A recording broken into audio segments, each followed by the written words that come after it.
Over the weekend, news broke on China's state news agency Xinhua that a senior Chinese official and Communist Party member was under internal party investigation. According to the China Daily, Liu Tienan, the deputy director of China's top economic planning body, that's the National Development and Reform Commission, or the NDRC as it's known, it said he was being investigated for grave disciplinary violations, the usual euphemism for corruption. And that investigation was being carried out by the party's disciplinary commission, known as the CCDI. Until March of this year, Liu was also head of the National Energy Administration as well. So what has led to Liu's apparent downfall?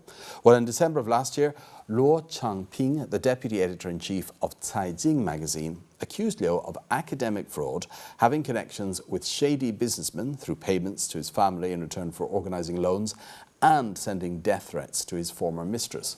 At that stage, the National Energy Administration, then headed up by Liu, called the accusations groundless, and they said they had reported them to the police as libelous. 5 months later, it seems the whistleblower, Luo, is safe from that charge. 58-year-old Liu Tienan, whose position is equivalent to that of a minister, is one of the highest level officials to fall foul of the new leadership's anti-corruption campaign. To find out how the online community is reacting to the news, let's head over now to our researcher, Julia Liu, in the newsroom.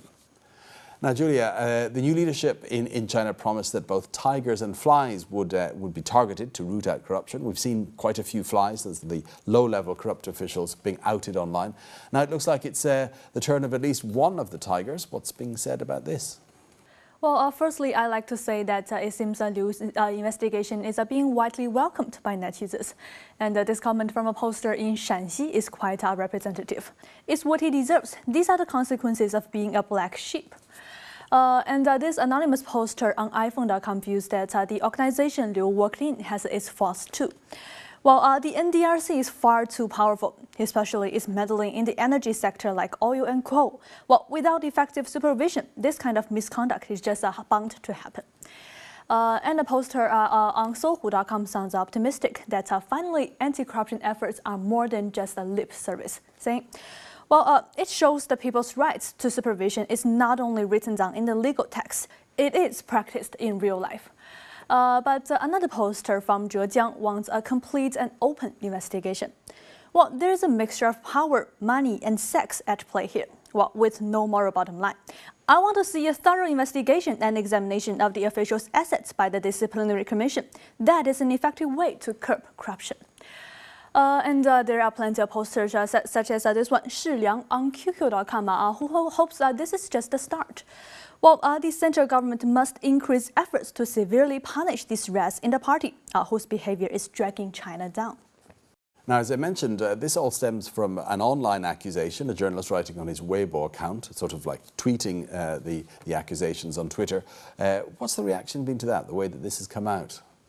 Well, according to Global Times, there has been a surge in online whistleblowing since the new leadership took over, with dozens of officials reported by mistresses, journalists, web users, and inside sources.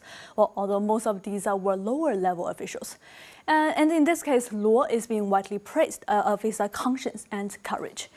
This poster, Tong Qiaojun's comment on Sohu.com is a typical one. Well, as a media professional, he knew that if he was proved wrong, it would mean jail and the end of his journalism career. And this was no small fry, but an official with a ministerial rank, someone hard to go after. However, this poster, Liu Xuesong on QJWB.com.cn, thinks the situation isn't all positive. Well, if the risky task of reporting officials is only undertaken by someone like Luo Changping, who has no fear of death, then our anti-corruption efforts still have a long way to go. Well, this is not cheerful news. If it does advance the anti-corruption procedures under the rule of the law, then it is positive news for both the informers and ordinary citizens. And of course, there's some comments on the news that some of Luo's information came from Liu's former mistress, named only as Xu. Well, according to Luo, she later fell out with Liu, and then he threatened her. Many net users have pointed out that this is not the first time a woman scorned has played a part in this kind of affair. Xiao Baishu from Sichuan has this sarcastic comment. Using mistresses in anti-corruption drives is effective, at least much more effective than the disciplinary inspection departments. And finally, Xinhua Xiangrong on 10086.cn even jokes. Well, we should issue bonuses to the mistresses who contribute to the fight against corruption. As the reformist leader Deng Xiaoping said, it doesn't matter whether a cat is white or black, as long as it catches mice. Okay, then, just one more thing related to this expose. That was back in December when Luo wrote this. It's been more than 5 months since then. Why the delay? Are there any comments online about that? Well, sure. Many felt it was very slow, and some speculate on why as well, especially as the National Energy Administration fiercely denied Luo's report the first time. And this poster on Sina.com.cn views this indicates more people were involved in Liu's case. Well, if there are no benefits-based relationships, how could they have been so confident to make a statement to openly shield Liu? These are the really big tigers that the party should crack down on. We need to take down tigers and flies at the same time. And there's more comments on that denial from the National Energy Administration and what was behind it. And this poster, 瑞博克二世, says, these kind of accusations usually result in swift outright denial. And the Energy Administration was so overreacting to speak in such a threatening tone. How could they so easily accuse the reporter of a slander since the informer has the proof after a lengthy investigation? Oh, well, due to this, the authority is losing credibility and has become a laughingstock. And the People's Daily has something to say on this as well. It has this post on its Weibo account. The spokesman for the National Energy Administration is a public employee. How could he become like a family slave and endorse whatever an individual says? And finally, we have this poster on 163.com who further points out, well, Liu should have been investigated a long time before this, as his problems were reported by Caijing 2 years ago, in November 2011.